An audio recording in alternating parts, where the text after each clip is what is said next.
ये video class 10 geography chapter 1 का part 9 है और अब हम लोग सॉइल को आगे की ओर पढ़ रहे हैं। तो हम लोगों ने पहले क्लासिफिकेशन ऑफ सॉइल में एलुवियल सॉइल को पढ़ लिया है, तो अब हम ब्लैक सॉइल को पढ़ने वाले हैं। तो जैसा कि आप देख सकते हैं, black soil, the soil are black in colour and are also known as regur soil. तो ब्लैक सॉइल को ही रेगर सॉइल कहा जाता है। कई बार एग्जाम में आपको पूछा भी जाता है कि ब्लैक सॉइल का दूसरा नाम क्या है, regur soil. Black soil is ideal for growing cotton and is also known as black cotton soil. तो ब्लैक सॉइल का आप देख सकते हैं दो नाम हो गया, पहला हो गया रेगर सॉइल और दूसरा क्या हो गया, ब्लैक कॉटन सॉइल। तो ये दो नाम, तो ब्लैक कॉटन सॉइल क्यों हो गया, क्योंकि यहाँ पर कॉटन उगाए जाते हैं, यानी कि ब्लैक सॉइल में कॉटन का बहुत अच्छा है, कॉटन के लिए बहुत आइडियल है कॉटन के लिए, इसलिए इसका नाम हो गया black cotton soil. It is believed that climatic conditions along with the parent rock material are the important factors for the formation of black soil। तो हम लोग तो ये जानते ही हैं कि जिस प्रकार का पेरेंट रॉक मटेरियल होगा उसी प्रकार का सॉइल बनता है। तो यहाँ भी आप देख सकते हैं ये जो पेरेंट रॉक मटेरियल है उसी के कारण ये जो सॉइल है वह कैसा कलर का होता है, ब्लैक कलर का, इसलिए इसका नाम क्या होता है, ब्लैक सॉइल। साथ ही साथ क्लाइमेटिक कंडीशन भी ब्लैक सॉइल के फॉर्मेशन के लिए जिम्मेवार होते हैं। This type of soil is typical of the Deccan Trap basalt region spread over northwest Deccan Plateau and is made up of lava flows। तो ये लावा फ्लोस से बना हुआ रहता है और साथ ही ये नॉर्थ वेस्ट डेक्कन प्लेटू पर फैला हुआ है। तो मैं इसे दिखा दे रहा हूँ आपको। तो आप देख सकते हैं यहाँ पर ब्लैक सॉइल का विस्तार, तो ये डेक्कन प्लेटू पर फैला हुआ है। यहाँ पर आप देख सकते हैं ये नॉर्थ वेस्ट साइड में है, यानी कि नॉर्थ और वेस्ट साइड इसका इस साइड है। ये देख सकते हैं यहाँ पर पूरा फैला हुआ है। यहाँ देख सकते हैं आप गुजरात का भी कुछ रीजन में ब्लैक सॉइल पाया जाता है। तो ये आपको याद करके रखना है कि ब्लैक सॉइल कहाँ कहाँ पर पाया जाता है। तो यहाँ पर आप नाम देख सकते हैं, they cover the plateau of Maharashtra, फिर सौराष्ट्र हो गया, फिर यहाँ पर Malwa Madhya Pradesh and Chhattisgarh and extend in the south east directions along the Godavari and Krishna valleys. तो गोदावरी और कृष्णा वैली के साउथ ईस्ट डायरेक्शन के अलोंग ये फैला हुआ है। The black soil are made up of extremely fine that is clayey material. तो अब जो ब्लैक सॉइल है वह बहुत ही फाइन पार्टिकल से बना होता है, जिसको हम लोग क्लेई मटेरियल बोल रहे हैं। They are well known for their capacity to hold moisture. तो ये बहुत अच्छा मॉइस्चर को होल्ड कर सकता है, यानी कि वाटर होल्डिंग कैपेसिटी इसमें बहुत अच्छी होती है, मतलब इसमें वाटर काफ़ी समय तक टिका रहेगा। In addition they are rich in soil nutrients such as calcium carbonate, magnesium, potassium, lime. तो आपको ये याद कर लेना है 2-3 पॉइंट, सभी सॉइल में किन किन केमिकल्स की भरपूरता होती है। तो आप देख सकते हैं यहाँ पर कैल्शियम कार्बोनेट, मैग्नीशियम, पोटास और लाइम की प्रचुरता होती है। तो हम लोगों ने इसके पहले क्या पढ़ा था, एलुवियल सॉइल पढ़ा था। तो जब हम लोग एलुवियल सॉइल पढ़ा था तो वहाँ पर हम लोगों ने देखा था कि एलुवियल सॉइल में भी बहुत सारे केमिकल की प्रचुरता पाई जाती है। जैसा कि आप देख सकते हैं यहाँ पर लिखा भी हुआ है, एडिक्वेट प्रोपोर्शन ऑफ पोटास है, फॉस्फोरिक एसिड है और लाइम। तो ये यहाँ पर अलग अलग जो भी सॉइल है वहाँ पर आपको ये याद करते चलना है कि किस सॉइल में किस चीज़ की प्रचुरता है। तो एलुवियल सॉइल में पोटास, फॉस्फोरिक एसिड और लाइम की प्रचुरता है। जबकि आप देखेंगे कि ब्लैक सॉइल में, जैसे मैंने यहाँ पर आपको पढ़ा दिया कि ब्लैक सॉइल में कैल्शियम कार्बोनेट, मैग्नीशियम, पोटास और लाइम की प्रचुरता है। This soil are generally poor in phosphoric contents. इसमें फॉस्फोरिक कंटेंट्स बहुत कम होते हैं। They develop deep cracks during hot weather. तो हम लोगों ने देखा इसमें वाटर होल्डिंग कैपेसिटी बहुत अच्छा होता है, जिस कारण से आप देखेंगे कि गर्मी में यहाँ पर जब बहुत ज़्यादा धूप पड़ेगा तो यहाँ से ये क्रैक्स बन जाएंगे, क्योंकि ये जो है कण एक दूसरे से जुड़े रहते हैं और इस प्रकार से यहाँ जब वाटर उड़ेगा, यहाँ से वाटर का इवापोरेशन होगा या फिर वाटर कंटेंट यहाँ से जब उड़ जाएगा तो ये फिर क्रैक्स यहाँ पर बन जाते हैं। किस में क्रैक्स बनेंगे यदि आपसे पूछा जाए तो ये ब्लैक सॉइल में ऐसा होगा। They develop deep cracks during hot weather which helps in the proper aeration of the soil. अब यहाँ पर क्रैक्स बनेगा तो यहाँ पर काफ़ी एयरेशन भी होगा, हवा काफ़ी अच्छा से सॉइल में। This soil are sticky when wet and difficult to work on unless tilled immediately after the first shower और during the pre monsoon period. तो यहाँ पर आप देख सकते हैं कि ये जो सॉइल होता है बहुत स्टिकी होता है, तो यदि ये बहुत ज़्यादा वेट हो जाए तो वो आपस में बहुत ज़्यादा चिपक जाए तो इसको आसानी से आप फिर जोत नहीं सकते हैं, इसको टिल आसानी से नहीं किया जा सकता है। तो इसलिए जैसे ही यहाँ फर्स्ट शावर पड़े तो इसको क्या करना पड़ेगा, जुताई कर देना चाहिए, जिससे कि इसके जो सॉइल के पार्टिकल हैं वो ज़्यादा चिपक ना जाएं, मतलब बहुत ज़्यादा ये चिकने होते हैं। तो यदि बहुत ज़्यादा बारिश होने के बाद यदि इसको खेत को जोता जाए तो क्या होगा, यहाँ पर अच्छा से जुताई नहीं हो पाएगा, क्योंकि ये एक दूसरे से बहुत ज़्यादा चिपक जाएंगे। इसलिए जैसे ही फर्स्ट शावर हो जाएगा तो इनको यहाँ पर जुताई कर देना चाहिए। इसके बाद आपका आता है red and yellow soils. Red soils develop on crystalline igneous rocks. तो रेड सॉइल कहाँ डेवलप होगा यह पूछा जाएगा आपसे, तो आपको कह देना है कि क्रिस्टलाइन इग्नियस रॉक्स में ये डेवलप होगा इन एरियाज ऑफ लो रेनफॉल, जहाँ पर रेनफॉल कम होता है, in the eastern and southern part of Deccan प्लेटू। तो डेक्कन प्लेटू के ईस्टर्न पार्ट और सदर्न पार्ट में ये पाया जाएगा। तो सॉइल के बारे में 2-3 चीज़ आपको लिखना है कि सॉइल कैसे बन रहा है, जो भी सॉइल है उसमें वो कहाँ पर पाया जा रहा है, फैला हुआ है, किन किन राज्यों में फैला हुआ है, फिर साथ ही साथ कौन कौन से उसमें अनाज हो सकते हैं, और 1-2 चीज़ की उसमें क्या क्या केमिकल पाया जाता है। तो ये 4-5 चीज़ यदि आप सॉइल के बारे में याद कर लेते हैं तो काफ़ी है। इसके बाद आप देखेंगे yellow and red soil are also found in parts of Orissa, Chhattisgarh, southern part of the middle Ganga plain and along the piedmont zone of the western Ghat. तो पीडमोंट जोन मैंने पढ़ाया है आपको पीछे के वीडियोस में कि पीडमोंट जोन क्या होता है। तो वेस्टर्न घाट का जो पीडमोंट जोन है वहाँ भी यह पाया जाता है।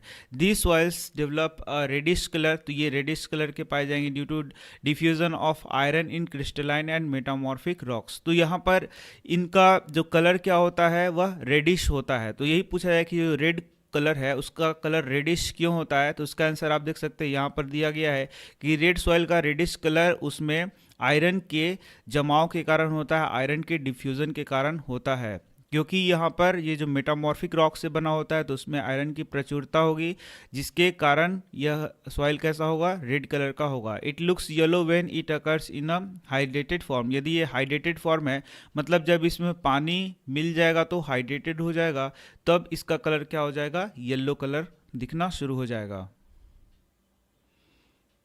तो आप देख सकते हैं यहाँ पर रेड और येलो सॉइल को दिखाया गया है, ये रीजन है, और फिर आप देख सकते हैं यह भी रीजन है रेड एंड येलो सॉइल का। इसके साथ ही ये रीजन भी येलो एंड रेड सॉइल का रीजन है। तो यहाँ पर जैसे कि बताया गया कि डेक्कन प्लेटू के आजू बाजू ये फैला हुआ है, तो यहाँ पर आप देख सकते हैं ये डेक्कन प्लेटू का भाग है, यहाँ पर ये फैला हुआ है।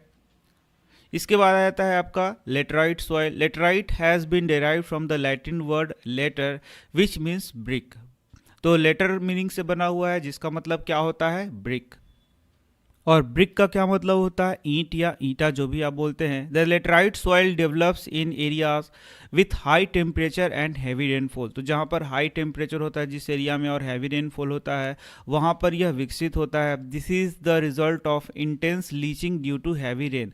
तो हैवी रेन के कारण यहाँ पर बारिश का पानी क्या होगा, लीचिंग के द्वारा अंदर जाएगा, ये लीचिंग प्रोसेस के द्वारा यह बनेगा। तो लीचिंग क्या हो गया, लीचिंग के द्वारा वह प्रोसेस है जिससे कि कोई पदार्थ रिस कर नीचे की ओर बैठता जाएगा, तो वही प्रोसेस क्या होता है, लीचिंग होता है।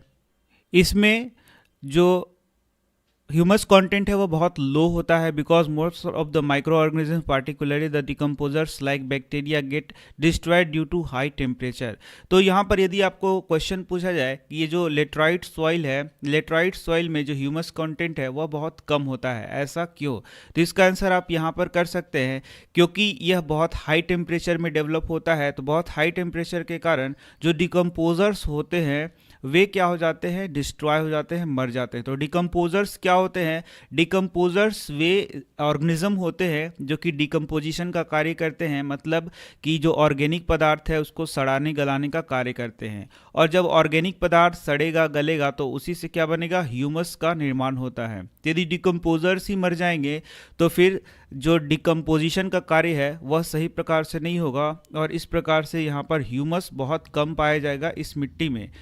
और ऐसा क्यों हो रहा है, क्योंकि यहाँ पर बहुत हाई टेम्परेचर है Laterite soil are suitable for cultivation with adequate doses of manures and fertilizers. तो यहाँ पर लेटराइट सॉइल के बारे में बहुत इंपॉर्टेंट बात बताया गया है। तो यदि आपसे पूछा कि वह बताइए, वह सॉइल का नाम बताइए कि जिसमें यदि कल्टीवेशन करना है और उसके लिए बहुत एडिक्वेट डोज ऑफ मैन्यूअर्स, मतलब बहुत ज़्यादा खाद का ज़रूरी है, फर्टिलाइज़र का ज़रूरी है, तो वैसा सॉइल कौन सा है? तो इसका नाम क्या हो गया? लेटराइट सॉइल हो गया। These soils are mainly found in Karnataka, ये मुख्य रूप से Karnataka, Kerala, Tamil Nadu, Madhya Pradesh and hilly areas of Orissa and Assam, यहाँ पर ये पाए जाते हैं। तो जो मैंने बताया था 4-5 चीज़ आपको याद करते चलना है सभी जो भी सॉइल टाइप्स हैं उसमें। After adopting appropriate soil conservation techniques particularly in the hilly areas of Karnataka, Kerala and Tamil Nadu, the soil is very useful for growing tea। तो ये soil क्या है? टी के ग्रोइंग के लिए बहुत ही उपयुक्त हो चुका है।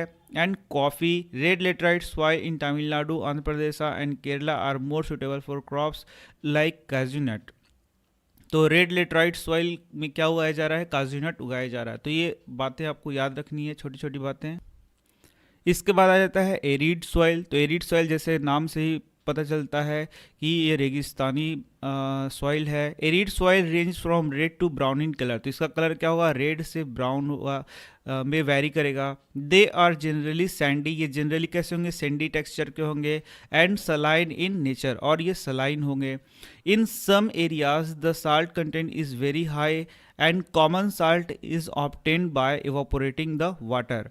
तो यहाँ पर आप देखेंगे कि कुछ एरिया के जो सॉइल पाए जाएंगे उसमें बहुत साल्ट कंटेंट होगा और उससे कॉमन साल्ट भी प्राप्त किया जा सकता है वाटर को इवापोरेट करके। ड्यू टू, मतलब कि वहाँ जो वाटर इवापोरेट किया जाएगा तो उससे कॉमन साल्ट भी प्राप्त होगा। Due to the dry climate, high temperature, तो एरिड सॉइल जहाँ भी पाया जाएगा वहाँ वाजिब है कि क्लाइमेट क्या रहेगा? ड्राई रहेगा, हाई टेम्परेचर रहेगा। Evaporation is faster and the soil lakhs humus and moisture, और इस कारण से वहाँ सॉइल में मॉइस्चर का तो कमी होगा ही होगा, और साथ में यहाँ पर बताया गया है कि ह्यूमस कंटेंट भी वहाँ पर बहुत कम पाया जाएगा। The lower horizons of the soil are occupied by कंकर because of the increased calcium content downwards। तो जो सॉइल में नीचे की ओर लोअर हॉरिजोन्स में जब जाएंगे तो कंकर पार्टिकल्स बहुत ही ज़्यादा मिलेगा, क्योंकि वहाँ पर कैल्शियम कंटेंट नीचे की ओर इंक्रीज होते जाते हैं। तो ये जो कंकर पार्टिकल हैं वो किससे बने होते हैं? कैल्शियम से बने होते हैं, यही कारण है। The kankar layer formation in the bottom horizons restrict the infiltration of water.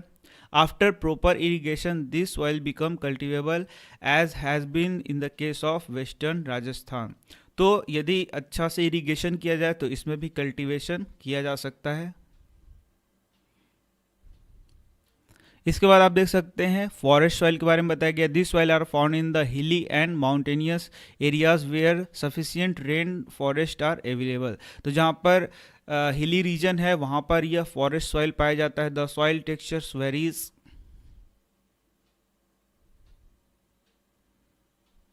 According to the mountain environment where they are form. तो सॉइल का जो टेक्सचर है, सॉइल का जो कलर है, वह माउंटेन टू माउंटेन निर्भर करता है। जहाँ जिस माउंटेन पर उसका निर्माण हो रहा है उस प्रकार का ये पाया जाएगा। They are loamy and silty in valley side and coarse grained in the upper slopes. तो अपर स्लोप में क्या होता है? कोवर्स होता है, इसमें बड़े बड़े कंकर मिलेंगे आपको। लेकिन जो लोमी है और सिल्टी है, जो सिल्ट मैंने आपको बताया था पीछे की वीडियो में, वो वैली साइड में पाया जाएगा। यानी कि वैली साइड में ये कैसे पाया जाएगा? लोमी और सिल्टी पाया जाएगा।